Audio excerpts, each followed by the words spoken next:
Om Shanti 26 October 2025 अव्यक्त बापदादा revise 15 October 2007 मुरलीर सारांश संगम जुगर जीवन मुक्ति स्थितिर अनुभव करने पाई सबु बोझ बा बंधन गुड़ी को बाबा को दे डबल लाइट हुआ। आज विश्व रचयिता बापदादा निजर प्रथम रचना अतीन्द्रिय एवं भाग्यवान पिलामानंक सहित मिलन मेला करुछन्ति। केतेक संतान सम्मुखरे बसिछन्ति एवं निजर नयन द्वारा देखुछन्ति, किंतु चारिआडर अनेक संतान बापदादांकर दिल भितरे समाहित होई रहिछन्ति। तेबे बापदादा प्रत्येक संतानर मस्तकरे तीन प्रकारर भाग्यर तीनोटी तारका चमकुथिबार देखुछन्ति। गोटिए हेला बापदादांक द्वारा श्रेष्ठ पालनार भाग्य, द्वितीयटी हेला शिक्षकंक द्वारा पाठपढ़ार भाग्य एवं तृतीयटी हेला सतगुरुंक द्वारा प्राप्त वरदान रूपी भाग्य गुड़िकर चमकुथिबा तारका। तेबे तुमे माने मध्य निज निजर मस्तकरे चमकुथिबा तारका गुड़ी को अनुभव करुछ त? एमिति त तुम मानंकर सर्व संबंध बापदादांक सहित रहिछि, पुणी भी जीवन रे एही तीनोटी संबंधर आवश्यकता रहिछि एवं तुम समस्त शिखिलदे एवं गेल्हा पिलामानंकु एहा सहजरे प्राप्त होई जाइछि। कौन प्राप्त अटे ना? निशा अच्छी ना? दिल भितरे एही गीत गाउछ ना? वाह बाबा वाह, वाह शिक्षक वाह, वाह सतगुरु वाह। दुनियार लोक माने तो लौकिक गुरु जहांको महान आत्मा बोली कहउछन्ति, तांकठारु गोटिए वरदान पाइबा पाई मध्य केते चेष्टा करुछन्ति, किंतु तुम मानंको जन्म हेबा मात्र के बाबा अति सहजरे वरदान गुड़िकरे संपन्न कर देइछन्ति। एते श्रेष्ठ भाग्य प्राप्त हेबो बोली कौन केबे स्वप्नरे मध्य भाबिथिल कि जे भगवान पिता आम उपरे एभली स्वाहा होई जिबे? भक्त माने तो भगवानंकर गीत गाउछन्ति, किंतु भगवान पिता काहार गीत गाउछन्ति? तुम भली भाग्यवान पिलामानंकर गीत गाउछन्ति। एबे भी तुमे माने भिन्न भिन्न देश मानंकरु केउ विमान द्वारा आसीछ? स्थूल विमान रे ना परमात्मा स्नेह रूपी विमान रे सबुआडु आसी पहुँची जाइछ? तेबे एही परमात्मा स्नेहर विमान केते सहजरे एठाकु नेई आसुछि, कौनसी असुविधा हेउ नाही। तेणु समस्ते परमात्मा स्नेहर विमान रे आसी पहुँची जाइछ, एथिपाई अभिनंदन अभिनंदन अभिनंदन। बापदादा प्रत्येक संतान को देखी चाहे प्रथम थर पाई आसी थांतु बा बहुत दिनरु आसु थांतु, किंतु बापदादा समस्तंकर विशेषता को जानिछन्ति। बापदादांकर कौनसी भी संतान चाहे छोट होई थाउ चाहे बड़ होई थाउ, चाहे महावीर होई थाउ कि पुरुषार्थी होई थाउ, किंतु प्रत्येक संतान गेल्हा अटे। काहींकि जानिछ? तुमे माने तो बाबा को खोजुथिल किंतु पाउ नथिल। बापदादा किंतु तुम प्रत्येक संतान को बहुत स्नेह प्यार सहित विश्वर कोण अनुकोणरू खोजी खोजी बाहर करिछन्ति। तेबे सेतिकी प्रिय होइथिबारु तो खोजी खोजी बाहर करिछन्ति ना? काहींकि ना बाबा जानिछन्ति जे मोर एभली कौनसी गोटिए भी संतान नाही जहा भितरे कौनसी विशेषता नथिब। तेबे कौनसी विशेषता ही ताकू एठाकू नेई आसीछि। अति कम रे गुप्त रूप रे आसीथिबा बाबा को चिन्हित पारिछि ना? मेरा बाबा तो कहिछि ना? तुमे समस्ते कहूछ ना मेरा बाबा? एमिति केही अछि जी कहूछि तेरा बाबा? केही अछि कि? समस्ते कहउछन्ति मेरा बाबा। तेणु विशेष हेला ना? एते बड़ बड़ वैज्ञानिक बड़ बड़ VIP चिन्हि पारिले नाही, किंतु तुमे माने तो चिन्हि पारिछ ना, निजर करि देइछ ना। तेणु बाबा मध्य तुमको निजर करि नेइछन्ति। एही खुशी रे पालित हेउछ एवं उडुछ ना? उडुछ, चालु नाह, उडुछ काहींकि ना चालिला वाला बाबांक सहित निज घर को जाई परिबे नाही। कारण बाबा तो उड़ीबा वाला अटंती। तेणु चालिबा वाला किपरि तांक साथी रे जिबे? सेथिपाई बाबा सबु पिलांकु वरदान कौन देउछन्ति? फरिश्ता स्वरूप भव। फरिश्ता उड़ुथाए ना, चालू न थाए, उड़ुथाए। तेबे तुमे माने मध्य उड़ीबा कला वाला तो अट ना? कौन अट तो? जेउ माने उड़ीबा कला वाला अट से माने हाथ उठाओ ना। केबे उड़ीबार कला, केबे चालिबार कला। बाबा तुम समस्तंक सहित ग्यारंटी करिछन्ति जे जहा भी कौनसी प्रकारर बोझ जदि मन भितरे बा बुद्धि रे रहिछि ताकु बाबांकु देई दियो। बाबा सेगुडी को नेबा पाई ही आसिछन्ति। तेबे बाबांकु बोझ देई देइछ ना किछि किछि साइति करी रखिछ? जेबे कि नेबा वाला नेबा पाई चाहुछन्ति, तेबे बोझ देबा पाई मध्य कौन भाबिबाकु पडुछि? ना 63 जन्मर अभ्यास अछि बोझ उठाइबार? तेबे केतेक पिला केबे केबे कहिथांती आमे चाहु नाहु जे, किंतु अभ्यासर बशवर्ती अटु। तेबे एबे तो बशवर्ती नुहे ना, एबे बशवर्ती अट ना शक्तिशाली अट। तेणु बशीभूत केबे भी हुओ नाही। तुमे तो शक्तिशाली आत्मा अट ना? कौन कहुछ? शक्ति माने मजबूत अट ना? कौन बोझ उठाइबा को भल लागुछि कि? बोझ सहित मोह होई जाइछि कि? छाड़ी दियो, छाड़ी देले मुक्त होई जिवो। जेहेतु छाड़ू नाह तेणु मुकुली पारु नाह। तेबे छाड़िबार आधार हेला दृढ़ संकल्प। केही केही कहउछन्ति आमे दृढ़ संकल्प तो करूछु, किंतु पुणी भी हेउ नाही। कारण कौन? तेबे दृढ़ संकल्प तो करूछ, किंतु करिथिबा दृढ़ संकल्प को परे आउ दोहराउ नाह। तेणु बारंबार मन भितरे दोहराओ एवं ताकू हृदयंगम कर। बोझ कौन एवं डबल लाइट स्थितिर अनुभव कौन? अनुभूति करिवार कोर्स को एबे आउ टिके ध्यान दियो। कहिबा एवं भाबिबा तो करूछ, किंतु एबे दिल रे हृदयंगम कर। बोझ कौन एवं डबल लाइट स्थिति कौन? दुईटीर अंतर को सम्मुखरे रख। काहींकि ना बाप दादा एबे समय पाखई आसुथिबारु सबु पिलांक भितरे कौन देखिबाकु चाहुछन्ति? जहा कहूछ ताकू करी देखाओ, जहा भाबुछ ताकू स्वरूप रे आण। काहींकि ना मुक्ति एवं जीवन मुक्ति तुमर जन्म सिद्ध अधिकार मध्य अटे एवं पितांकर संपत्ति मध्य अटे। तुमे माने समस्तंकु एही निमंत्रण देउछ ना? एठाकु आसी मुक्ति एवं जीवन मुक्तिर संपत्ति नियो। तेणु निजे निजको पचार, कौन मुक्तिधाम रे मुक्तिर अनुभव एवं सत्य जुगरे जीवन मुक्तिर अनुभव करिब ना एबे संगम जुगरे मुक्ति जीवन मुक्तिर संस्कार तैयारी करिब? काहींकि ना तुमे माने कहूछ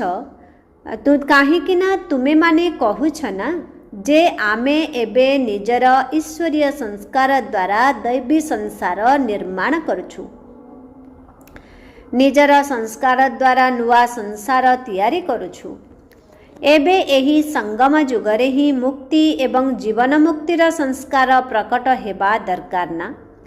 तेणु चेक कर जे सर्व बंधन गुड़िकरु मोर मन एवं बुद्धि मुक्त हेलाणी तो? କାହିଁକିନା ବ୍ରାହ୍ମଣ ଜୀବନରେ ପୂର୍ବ ଜୀବନର ଅନେକ ପ୍ରକାରର ବନ୍ଧନରୁ ମୁକ୍ତ ହୋଇଯାଇଛ, କିନ୍ତୁ ସବୁ ପ୍ରକାରର ବନ୍ଧନ ଠାରୁ ମୁକ୍ତ ହୋଇଛ ନା? କିଛି କିଛି ବନ୍ଧନ ଏବେ ମଧ୍ୟ ତୁମକୁ ବାନ୍ଧି ରଖିଛି। ଏହି ବ୍ରାହ୍ମଣ ଜୀବନରେ ମୁକ୍ତି ଏବଂ ଜୀବନ ମୁକ୍ତିର ଅନୁଭବ କରିବା ହିଁ ବ୍ରାହ୍ମଣ ଜୀବନର ଶ୍ରେଷ୍ଠତା ଅଟେ। କାହିଁକିନା ସତ୍ୟ ଯୁଗରେ ଜୀବନ ମୁକ୍ତ ବା ଜୀବନ ବନ୍ଧନ ଦୁଇଟି ଯାକର ହିଁ ଜ୍ଞାନ ନଥିବ। ଏହାକୁ କେବଳ ଏବେ ହିଁ ଅନୁଭବ କରିପାରିବ। ଜୀବନ ମୁକ୍ତି କ'ଣ, ଜୀବନ ବନ୍ଧନ କ'ଣ? କାହିଁକିନା ତୁମମାନଙ୍କର ପ୍ରତିଜ୍ଞା ହେଉଛି, ଅନେକ ଥର ତ ପ୍ରତିଜ୍ଞା କରିସାରିଛ। କ'ଣ ପ୍ରତିଜ୍ଞା କରିଛ ମନେ ଅଛି? ଯଦି କାହାକୁ ପଚାରିବ ତୁମର ଏହି ବ୍ରାହ୍ମଣ ଜୀବନର ଲକ୍ଷ୍ୟ କ'ଣ, ତେବେ ଉତ୍ତର କ'ଣ ଦେଉଛ? ବାପ ସମାନ ହେବୁ। ଏହା ତ ପକ୍କା ଅଟେ ନା? ବାପ ସମାନ ହେବାର ଅଛି ନା? ନା ଅଳ୍ପ ଅଳ୍ପ ହେବ? ତେଣୁ ସମାନ ତ ହେବ ନା? ନା ଅଳ୍ପ କିଛି ହୋଇଗଲେ ମଧ୍ୟ ଚଳିବ? ଚଳିବ ତ? ତାକୁ ସମାନ ତ କୁହାଯିବ ନାହିଁ ନା? ତେବେ ବାବା ତ ମୁକ୍ତ ଅଟନ୍ତି ନା ବନ୍ଧନ ମୁକ୍ତ ଅଟନ୍ତି? ଯଦି କୌଣସି ପ୍ରକାରର ଚାହେ ଦେହର ହେଉ ବା ଦେହର କୌଣସି ସମ୍ବନ୍ଧର ହେଉ, ମାତା ପିତା ବନ୍ଧୁ ସଖାଙ୍କ ସହିତ ମଧ୍ୟ ନଥାଇ, କିନ୍ତୁ ଦେହ ସହିତ କର୍ମେନ୍ଦ୍ରିୟ ଗୁଡ଼ିକର ଯେଉଁ ସମ୍ବନ୍ଧ ରହିଛି, ସେଗୁଡ଼ିକ ମଧ୍ୟରୁ ଯଦି କାହାର ବି ବନ୍ଧନ ରହିଛି ବା କୌଣସି ଅଭ୍ୟାସର ବନ୍ଧନ ରହିଛି ବା ସ୍ୱଭାବର ବନ୍ଧନ ରହିଛି ବା ପୁରୁଣା ସଂସ୍କାରର ମଧ୍ୟ ବନ୍ଧନ ରହିଛି, ତେବେ ବାପ ସମାନ କିପରି ହେଲ? କିନ୍ତୁ ପ୍ରତିଦିନ ପ୍ରତିଜ୍ଞା କରି ଚାଲିଛ ଯେ ମୋତେ ବାବାଙ୍କ ସମାନ ହିଁ ହେବାର ଅଛି। ଯଦି ହାତ ଉଠା କରାଯାଉଛି, ତେବେ ସମସ୍ତେ କ'ଣ କହୁଛନ୍ତି? ଲକ୍ଷ୍ମୀ ନାରାୟଣ ହେବୁ। ବାପ ଦାଦାଙ୍କୁ ମଧ୍ୟ ଖୁସି ଲାଗୁଛି ଯେ ପିଲାମାନେ ବହୁତ ଭଲ ଭଲ ପ୍ରତିଜ୍ଞା କରୁଛନ୍ତି, କିନ୍ତୁ ପ୍ରତିଜ୍ଞାର ଲାଭ ଉଠାଉନାହାନ୍ତି। ପ୍ରତିଜ୍ଞା ଅର୍ଥାତ୍ ୱାଇଦା ଏବଂ ଫାଇଦାର ସନ୍ତୁଳନ ରଖିବା ଜାଣିନାହାନ୍ତି। ତେଣୁ ୱାଇଦାର ଫାଇଲ ବାପଦାଦାଙ୍କ ପାଖରେ ବହୁତ ବଡ଼ ହୋଇଗଲାଣି ଏବଂ ସେଠାରେ ସମସ୍ତଙ୍କର ଫାଇଲ ଅଛି। ସେହିଭଳି ଫାଇଦାର ମଧ୍ୟ ଫାଇଲ ରହିବା ଦରକାର। ଯଦି ଦୁଇଟିର ସନ୍ତୁଳନ ରହିବ, ତେବେ କେତେ ଭଲ ଲାଗିବ। ଏମାନେ ସବୁ ସେବା କେନ୍ଦ୍ର ଗୁଡ଼ିକର ଟିଚରମାନେ ବସିଛନ୍ତି ନା? ଏମାନେ ତ ସେବା କେନ୍ଦ୍ରର ନିବାସୀ ଅଟନ୍ତି ନା? ତେବେ ସମାନ ହେବାବାଲା ହେଲେ ନା? ସେଣ୍ଟରରେ ରହୁଥିବା ନିମିତ୍ତ ପିଲାମାନେ ତ ସମାନ ହେବା ଦରକାର ନା? ଏବଂ ସମାନ ମଧ୍ୟ ଅଟନ୍ତି, କିନ୍ତୁ କେବେ କେବେ ଟିକିଏ ଚପଳତା କରିଦେଉଛନ୍ତି। ବାପଦାଦା ତ ସବୁ ପିଲାଙ୍କର ସାରା ଦିନର ହାଲ ଏବଂ ଚାଲ ଉଭୟକୁ ଦେଖୁଛନ୍ତି ନା? ତୁମମାନଙ୍କ ଦାଦି ମଧ୍ୟ ବତନରେ ତ ଥିଲେ ନା? ତେଣୁ ଦାଦି ମଧ୍ୟ ଦେଖୁଥିଲେ ଏବଂ କ'ଣ କହୁଥିଲେ ଜାଣିଛ? କହୁଥିଲେ, ବାବା କ'ଣ ଏଭଳି ବି ହେଉଛି, ଏହିଭଳି ସବୁ ହେଉଛି, ଏହିଭଳି କରୁଛନ୍ତି, ଆପଣ ବସି ଦେଖୁଛନ୍ତି। ଶୁଣିଲ ତ ତୁମର ଦାଦି କ'ଣ ଦେଖିଲେ? ତେଣୁ ଏବେ ବାପଦାଦା ଏହି କଥା ଦେଖିବାକୁ ଚାହୁଁଛନ୍ତି ଯେ ପ୍ରତ୍ୟେକ ସନ୍ତାନ ମୁକ୍ତି ଏବଂ ଜୀବନ ମୁକ୍ତି ରୂପୀ ସମ୍ପତ୍ତିର ଅଧିକାରୀ ହେଉ। କାହିଁକିନା ଏବେ ହିଁ ସମ୍ପତ୍ତି ମିଳୁଛି। ସତ୍ୟ ଯୁଗରେ ତ ସ୍ୱାଭାବିକ ଜୀବନଶୈଳୀ ହୋଇଯିବ। ବର୍ତ୍ତମାନର ଅଭ୍ୟାସ ହିଁ ସ୍ୱାଭାବିକ ଜୀବନ ପାଲଟିଯିବ। କିନ୍ତୁ ସମ୍ପତ୍ତିର ଅଧିକାର ଏବେ ସଙ୍ଗମ ଯୁଗରେ ହିଁ ମିଳୁଛି। ସେଥିପାଇଁ ବାପଦାଦା ଏହି କଥା ଚାହୁଁଛନ୍ତି ଯେ ସମସ୍ତେ ନିଜେ ନିଜେ ଚେକ୍ କରନ୍ତୁ ଯେ ଯଦି କୌଣସି ବନ୍ଧନ ତୁମକୁ ଆକର୍ଷିତ କରୁଛି, ତେବେ ତାର କାରଣ କ'ଣ ଚିନ୍ତା କର ଏବଂ ତା ସହିତ ନିବାରଣ ମଧ୍ୟ ଚିନ୍ତା କର। ନିବାରଣ ମଧ୍ୟ ବାପଦାଦା ଅନେକ ଥର ଭିନ୍ନ ଭିନ୍ନ ରୂପରେ ଶୁଣାଇ ସାରିଛନ୍ତି। ସର୍ବଶକ୍ତିର ମଧ୍ୟ ବରଦାନ ଦେଇଛନ୍ତି, ସର୍ବଗୁଣରୂପୀ ସମ୍ପତ୍ତି ମଧ୍ୟ ଦେଇଛନ୍ତି। ତେବେ ସମ୍ପତ୍ତିକୁ ବ୍ୟବହାର କରିଲେ ହିଁ ସମ୍ପତ୍ତି ବଢ଼ିଥାଏ। ବାବା ଦେଖୁଛନ୍ତି ସମ୍ପତ୍ତି ମଧ୍ୟ ସମସ୍ତଙ୍କ ପାଖରେ ଅଛି। ସମସ୍ତଙ୍କର ଷ୍ଟକକୁ ମଧ୍ୟ ଦେଖୁଛନ୍ତି। ତୁମମାନଙ୍କର ବୁଦ୍ଧି ହିଁ ଷ୍ଟକ୍ ରୁମ୍ ଅଟେ। ତେଣୁ ବାପଦାଦା ସମସ୍ତଙ୍କର ଷ୍ଟକକୁ ଦେଖିଛନ୍ତି। ଷ୍ଟକରେ ତ ଅଛି, କିନ୍ତୁ ସମ୍ପତ୍ତିକୁ ସମୟ ଅନୁସାରେ କାର୍ଯ୍ୟରେ ଲଗାଉ ନାହଁ। କେବଳ ଜ୍ଞାନର ପଏଣ୍ଟ ହିସାବରେ ଚିନ୍ତା କରୁଛ। ଏହା କରିବାର ନାହିଁ। ଏହା କରିବାର ଅଛି, କେବଳ ପଏଣ୍ଟ ରୂପରେ ବ୍ୟବହାର କରୁଛ। ଏହିଭଳି ଭାବୁଛନ୍ତି, କିନ୍ତୁ ନିଜେ ପଏଣ୍ଟ ଅର୍ଥାତ୍ ବିନ୍ଦୁ ହୋଇ ଜ୍ଞାନର ପଏଣ୍ଟ ଗୁଡ଼ିକୁ ବ୍ୟବହାର କରୁନାହଁ। ସେଥିପାଇଁ ପଏଣ୍ଟ ଗୁଡ଼ିକ ଷ୍ଟକରେ ହିଁ ରହିଯାଉଛି। ତେଣୁ ସେଗୁଡ଼ିକୁ ଯଦି ନିଜେ ପଏଣ୍ଟ ସ୍ୱରୂପ ହୋଇ କାର୍ଯ୍ୟରେ ଲଗାଇବ, ତେବେ ସବୁ ସମସ୍ୟାର ନିବାରଣ ହୋଇଯିବ। କହୁଛ ମଧ୍ୟ ଏଭଳି କରିବାର ନାହିଁ, ପୁଣି ବି ଭୁଲି ଯାଉଛ। କହିବା ସହିତ ଭୁଲି ବି ଯାଉଛ। ତେବେ ବିଧି ମଧ୍ୟ ଏତେ ସହଜ ଶୁଣାଉଛୁ, ଯାହାକି ଏହି ସଙ୍ଗମ ଯୁଗରେ କେବଳ ବିନ୍ଦୁର ହିଁ କମାଲ ଅଟେ। ବାସ୍ କେବଳ ବିନ୍ଦୁକୁ ହିଁ ବ୍ୟବହାର କର। ଅନ୍ୟ କୌଣସି ମାତ୍ରା ଲଗାଇବାର ଆବଶ୍ୟକତା ନାହିଁ।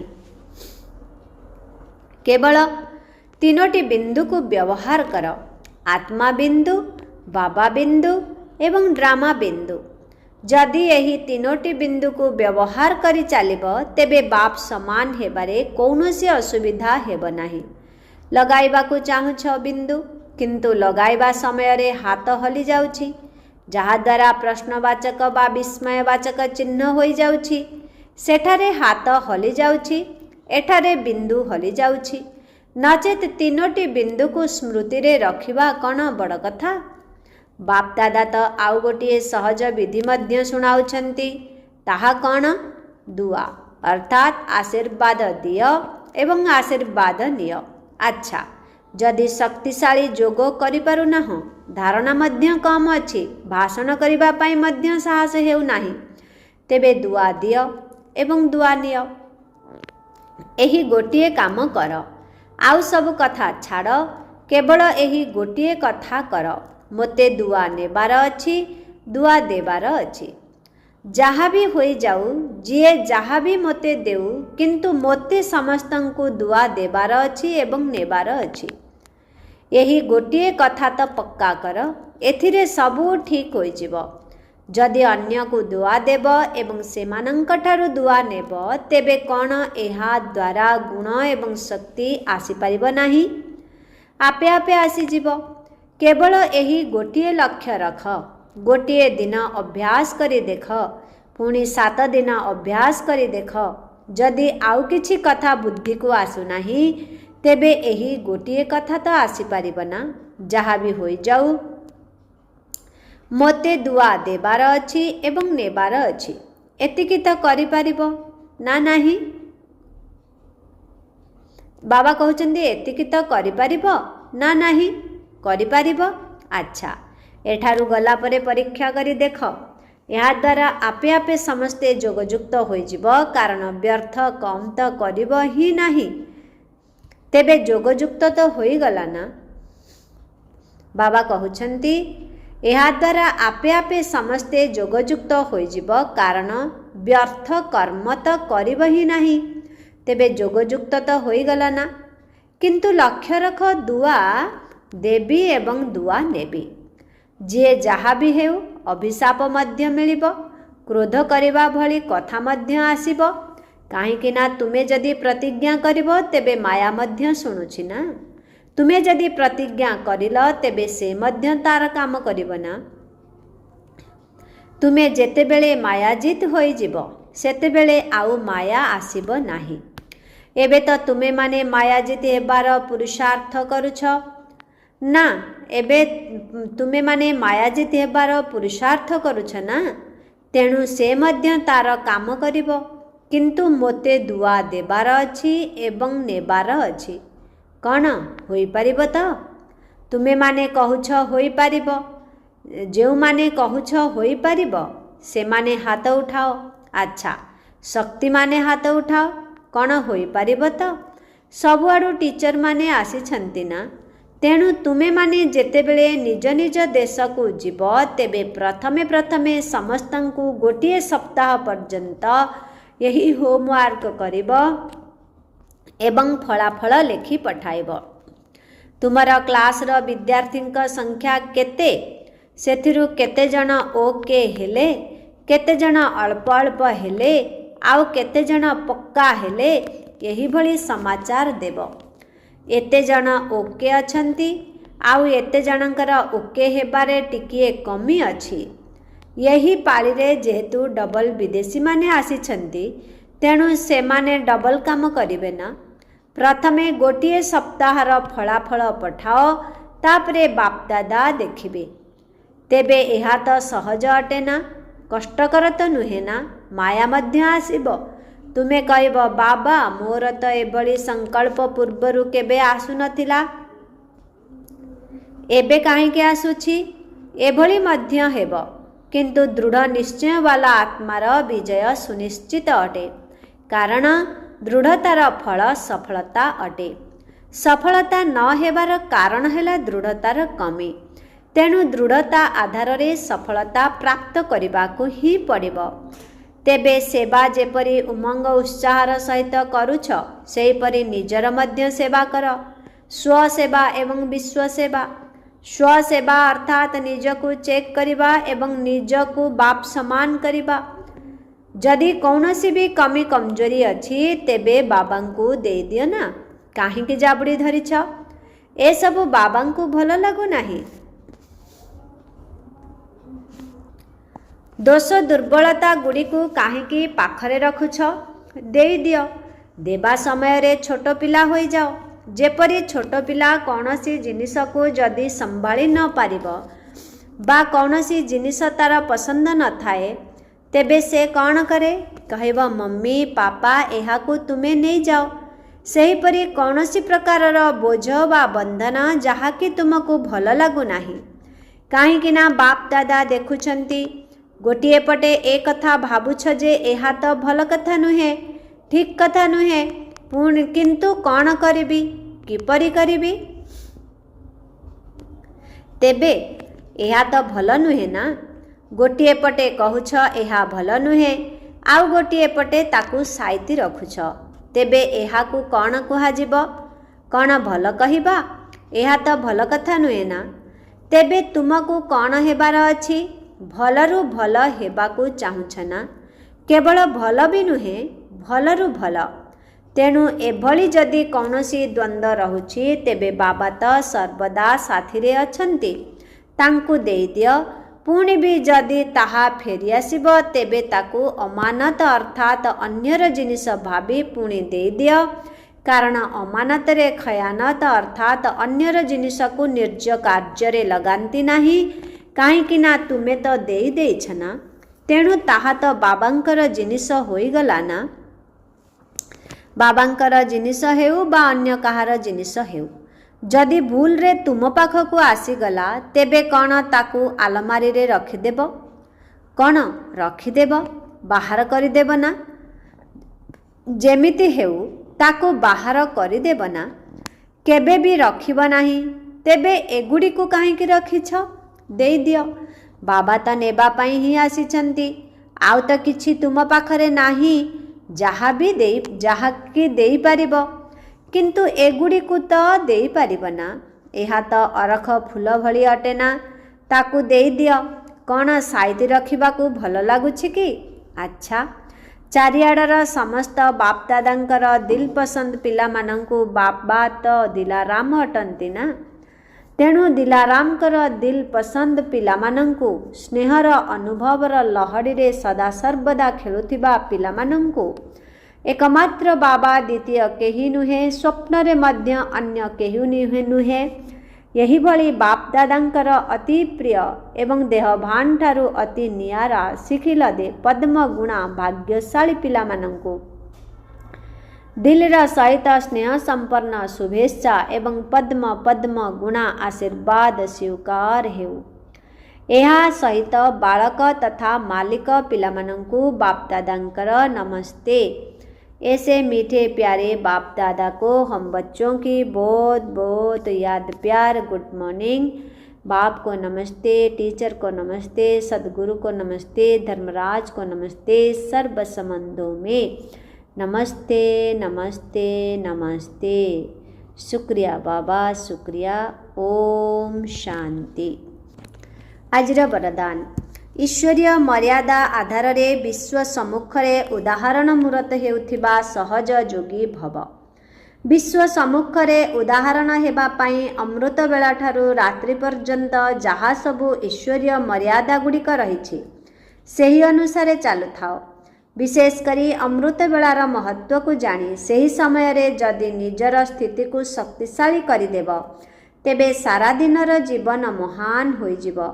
ଯଦି ଅମୃତ ବେଳାରେ ବିଶେଷ ଭାବରେ ବାବାଙ୍କଠାରୁ ନିଜ ଭିତରେ ଶକ୍ତି ଗୁଡ଼ିକୁ ଭରି ନେବ ତେବେ ଶକ୍ତି ସ୍ୱରୂପ ହୋଇ ଚାଲିବା ଦ୍ୱାରା କୌଣସି ବି କାର୍ଯ୍ୟ କଷ୍ଟକର ଅନୁଭବ ହେବ ନାହିଁ ଏବଂ ମର୍ୟାଦାପୂର୍ବକ ଜୀବନ ବ୍ୟତୀତ କରିବା ଦ୍ୱାରା ସହଜ ଯୋଗୀର ସ୍ଥିତି ମଧ୍ୟ ସହଜରେ ହୋଇଯିବ।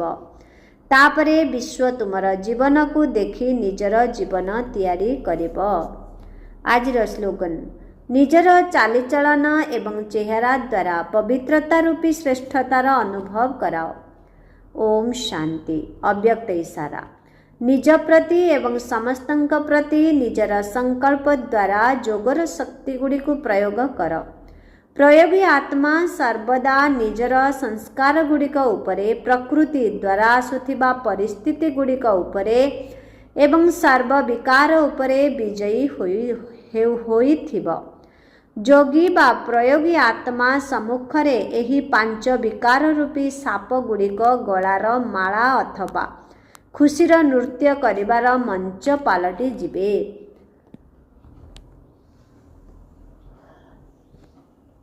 ଓମ୍ ଶାନ୍ତି।